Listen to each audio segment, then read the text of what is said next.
Good day po sa inyong lahat. Ipapakita ko lang po sa inyo ang aking inuupahan dito sa US. Ito po ang parking. Iyan po mga nakikita niyo mga halaman ay iyan po ay sa akin. Kakauwi ko lang po, galing po ako sa duty at mag-aalas 12 na po ng gabi dito sa US.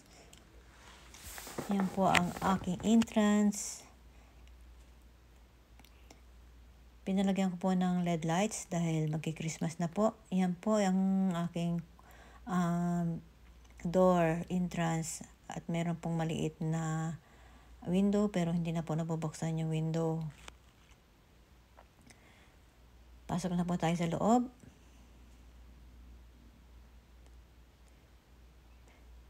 Ayan po, pagpasok ay bungad na po agad ang aking bedroom. Ito po ay isang maliit na kwarto. Ito po ang pinakamaliit sa lahat. Ito po ang aking inuupahan ay pinakamaliit sa lahat dito sa bahay na ito. Yung iba po ay malalaki ang kwarto. 4 po ang kwarto sa taas, 3 po kami dito sa baba. Kompleto naman po ako sa mga gamit. Meron po akong aircon, meron po akong TV, ref, at meron din po akong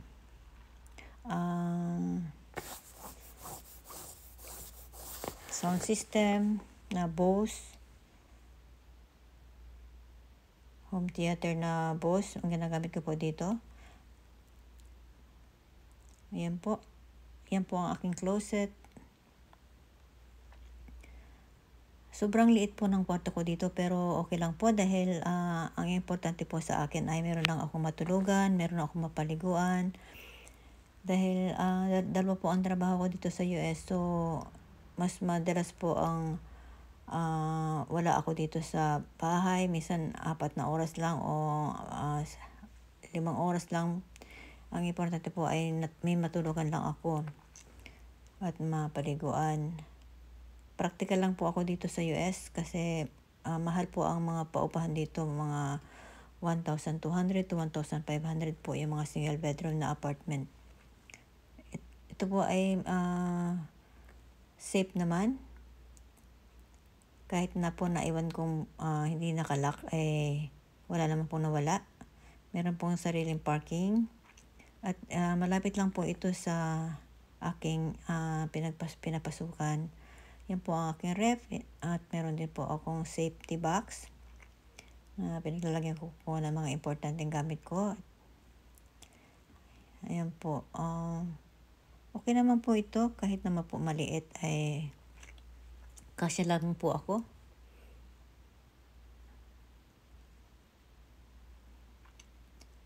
Practical lang po talaga ako. Kung hindi po ako naging practical, hindi po ako makakabili ng kondo diyan sa Pilipinas. Kaya po ako nakabili ng kondo dahil sa sobrang pagtitipid ko po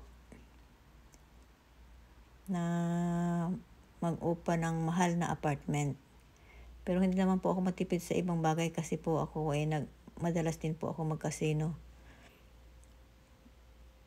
Mahilig din po akong kumain. Pero hindi po ako materialistic. Kaya po ako nakakabili ng mga property sa Pilipinas dahil ako po ay marunong sa budget or sa ibang bagay. So, hindi po ako materialistic na tao.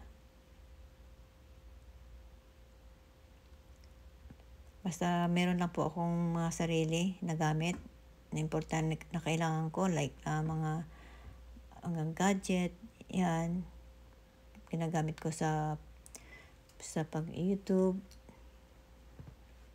pag-reels. Yan lang po.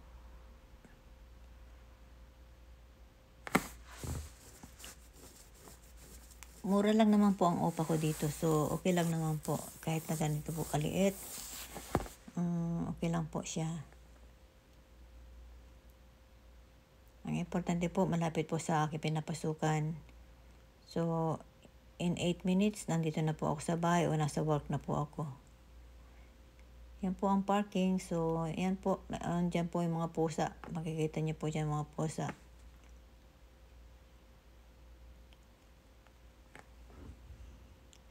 Hanggang dito na lang po. Thank you po sa inyong pag-watch.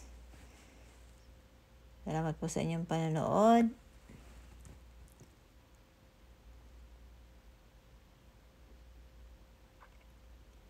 Thank you po sa inyong lahat. Yan lang po. Pinakita ko lang po ang aking inuupahan dito.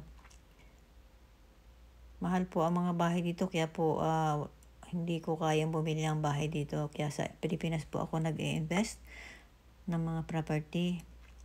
Kasi dito po ay mahal, sobrang mahal po. At wala rin po akong planong mag-stay dito dahil pag nag-retire po ako ay dyan pa rin po ako sa Pilipinas mag-i-stay. Yan lang po. Thank you po for watching. Bye-bye.